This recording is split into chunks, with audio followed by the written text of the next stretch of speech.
नमस्कार। रुख हयात के नवरात्रि सीरीज़ में आपका स्वागत है। रुख हयात इसका मतलब ही है हम जीवन को बहुत सारे आयामों से देखें, बहुत सारे एंगल्स से देखें, बहुत तरीके के रुख से देखें और उसको समझना और उससे आनंद प्राप्त करना है। नवरात्रि की इस सीरीज़ में हम कुछ आंकड़े, कुछ ग्रुप्स या फिर संघ और देवी या फिर फीमेल पावर के बारे में जान रहे हैं। आज हम जानेंगे अष्टमातृका के बारे में, मातृका संघ के बारे में।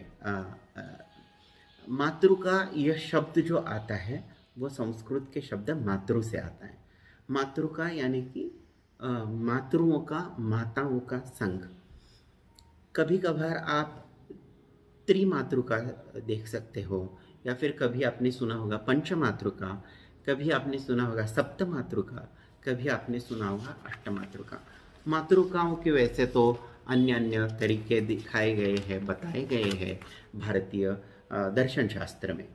भारतीय दर्शन शास्त्र में दिवाली के समय कुछ एक बिलीवर सेक्ट है जो षोडश मातृका का पूजन करता है, यानी कि 16 माताओं का पूजन कर लेते हैं। 16 माताएं और गणेश जी, इनका पूजन होता है। ये 16 माताएं कौन सी हैं? तो गौरी, पद्मा, शची, मेधा, सावित्री, विजया, जया, देवसेना, सुधा, स्वाहा, मातरो, लोकमातरः, धृति, पुष्टि, तुष्टि, आत्मनः कुलदेवता। ये 16 माताओं के बारे में बताया गया है। जो हम हिंदी, संस्कृत या मराठी में या फिर देवनागरी में जो वर्ण है क, ख, ग, घ, च, छ, ज, झ, हर एक वर्ण को भी मातृका को डेडिकेट किया गया है और उनको बोला जाता है वर्ण मातृकाएं। ये वर्ण मातृकाएं 51 नंबर में आती है, 51 आंकड़ों में देखी जाती है। आज जो हम देखने जा रहे हैं वो सप्तमातृका या अष्टमातृकाओं के बारे में जानते हैं। सप्तमातृका और अष्टमातृका वैसे तो एक ही है। सप्तमातृकाओं में और एक माता जोड़ने के बाद उसको कहा जाता है अष्टमातृका। ये अष्टमातृकाएं कौन है? तो ब्रह्मणी, वैष्णवी, माहेश्वरी, इंद्राणी, कौमारी, वाराही, चामुंडा और नारसिंही। अगर आप वेरुल या एलोरा गए हो तो जो कैलाश की जो लेनियाँ हैं उसके लेफ्ट साइड में एक बड़ी सी लेनी है। वहाँ पे एक बड़ी सी दीवार पर सप्त मातृकाओं का रिप्रेजेंटेशन दिया गया है। शिवजी वीणा बजा रहे हैं और वो वीणा की तान पर या वीणा की आवाज़ पर ये सप्त मातृकाएँ अपना नृत्य सादर कर रही है।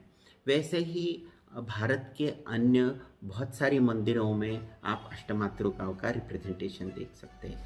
एक पट्टी पर ये मातृकाएं चित्रित की जाती है या फिर उनको उकेरा जाता है। आप होयसाला डायनेस्टी के मंदिरों में जाइए या फिर पट्टदकल में जाइए, आपको अष्टमातृकाओं का रिप्रेजेंटेशन, स्कल्पचर्स देखने को मिलेगा। ये अष्टमातृका है कौन, उनका नवरात्रि से क्या संबंध है और उनका अपने जीवन पे क्या संबंध है, उसके बारे में अभी जान लेते हैं। पहली मातृका है ब्राह्मणी। यह ब्रह्म की फीमेल पावर या फिर स्त्री शक्ति है और जो पीले रंग में दिखाई जाती है।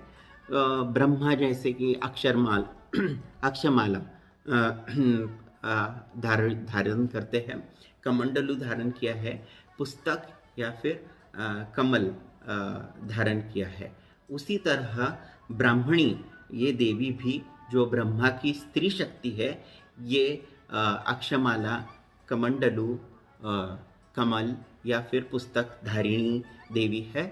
उसका वाहन है हंस। आगे आती है वैष्णवी, जो विष्णु भगवान की या विष्णु की स्त्री शक्ति मानी गई है। वो पुलकित रंगों से दिखाई जाती है, शंख, चक्र, गदा वरद हस्त या फिर अभय हस्त में चित्रित की जाती है या फिर उसको उकेरा जाता है। गरुड़ उनका वाहन है। फिर आती है माहेश्वरी, जो शिव जी की या महेश की स्त्री शक्ति मानी जाती है। उसको रुद्री, रुद्राणी या फिर महेशी इन नामों से भी जाना जाता है। जो सफ़ेद रंग में चित्रित की जाती है, त्रिनेत्रधारी है, उनको 3 नेत्र है, और जो त्रिशूल, डमरू, अक्षमाल या फिर पानपात्र, कोई एक पात्र जिससे कुछ पिया जा सकता है। ये अगर हम देखे जाएं तो माहेश्वरी ये अन्नपूर्णा का भी रिप्रेजेंटेशन देख सकते हैं।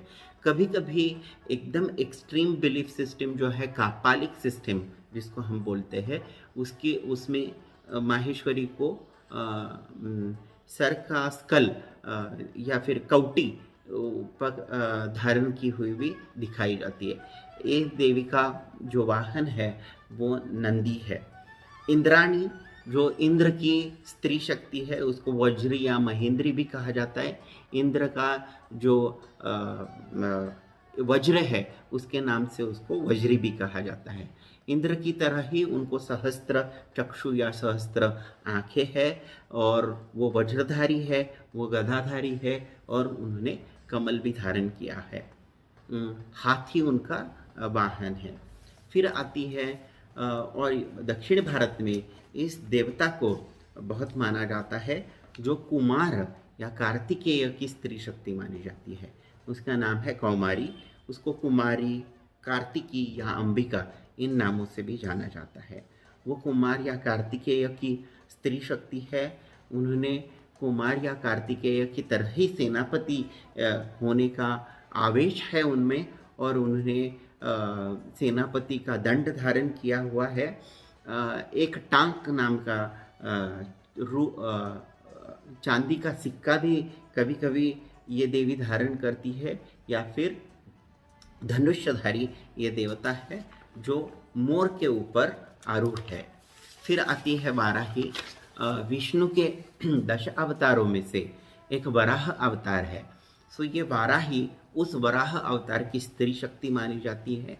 उनका चेहरा वराह की तरह है, सुअर की तरह है। वो दंडधारी है।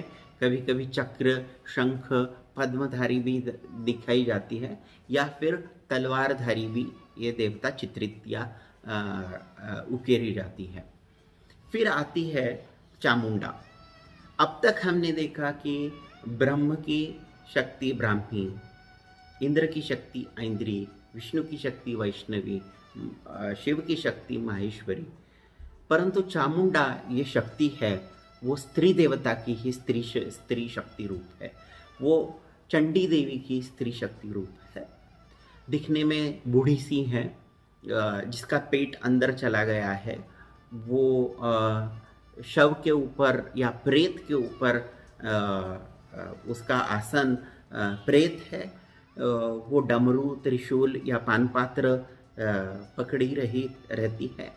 कभी कभी उनके गले में आप कौटियों की या रुंड की माला भी देख सकते हो। वो है चामुंडी। और ये सप्त मातृकाएं हुई। 8वीं जो मातृका है वो किसी किसी मंदिरों में देखी जाती है, किसी मंदिरों में 7 ही मातृकाएं देखी जाती है। जो 8वीं मातृका है वो नारसिम्ही है। उन विष्णु भगवान के नरसिम्हा अवतार की स्त्री शक्ति मानी जाती है। उसका चेहरा सिंह जैसा है, और वो विष्णु की तरह ही शंख, चक्र, गदा और पद्मधारी देवता है। ये है 8 मातृकाएं, और इसका अपने जीवन के साथ क्या संबंध है ये भी हम देखते हैं। भारत में वैसे तो देखा जाए तो बहुत सारे बिलीफ सिस्टम्स है, जैसे कि वैष्णव जो विष्णु को मानते हैं, शैव जो शिव जी को मानते हैं, गाणपत्य जो गणपति को मानते हैं, शाक्त जो शक्ति को मानते हैं, स्मार्त जो वैदिक देवताओं को मानते हैं, वैसे ही कापालिक है, तांत्रिक है। ऐसे बहुत सारे बिलीफ सिस्टम्स है। अष्टमातृकाएं ये सारे बिलीफ सिस्टम को एक एक साथ लेके आती है। और इसीलिए हम अष्टमातृकाओं का संघ एक साथ ही देखते हैं। वो वैष्णव लोगों को भी एक साथ लेके आई है, वो शैवों को भी साथ में लेके आई है, वो ब्रह्म या फिर स्मार्त लोगों को भी एक साथ लेके आई है। जो जैसे कि हमने देखा वैदिक लिटरेचर में इंद्र या ब्रह्म माने जाते हैं, उनको भी साथ लिया है। यही नहीं तो कापालिक और तांत्रिक लोगों को भी साथ लेके या अष्टमातृकाओं का रिप्रेजेंटेशन किया है। मातृका ये नाम क्यों दिया गया है? तो माता के बारे में जब भी हम देखते हैं तो वो कुछ एक तरीके से अपने पुत्रों का या पुत्रियों का पालन पोषण करती है। जैसे कि ब्राह्मी जो सृजन करती है, जो निर्माण करती है, वैष्णवी जो प्रोटेक्ट करती है, जो सस्टेन करती है और जो कार्य चलाती है। फिर आती है माहेश्वरी जो खाना खिलाती है, जो खिलाने वाली है, जो फीडिंग देवता है वो। फिर आती है ऐन्द्री यानी कि सहस्त्रलोचनी है, यानी कि बहुत सारे आँखें हैं, यानी कि ऑब्जर्वेशन, चिकित्सा करना। ये अगर हम देखें तो ऐन्द्री से हम ये ले सकते हैं। फिर आती है कुमारी जो संरक्षण देवता है, प्रोटेक्शन देती है। वाराही यानी कि वीरता जो दिखाती है वो वाराही है।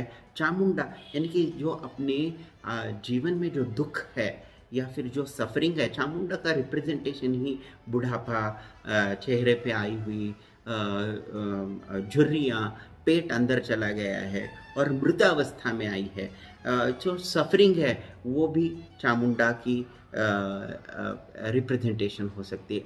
और नारसिम्ही जो आखिर वाली मातृका है, जो बताती है कि कार्य करो, कार्य प्रेरित रहो और अपने दिमाग से चलिए और अपना जो शक्ति है वो दिखाइए, वो करते जाइए। So action is representation of नारसिम्ही। सो ये 8 जो माता की जो चीज़ें हैं वो एक साथ सप्तमातृका या अष्टमातृकाओं में लाई गई है और उनका रिप्रेजेंटेशन अष्टमातृका में आता है।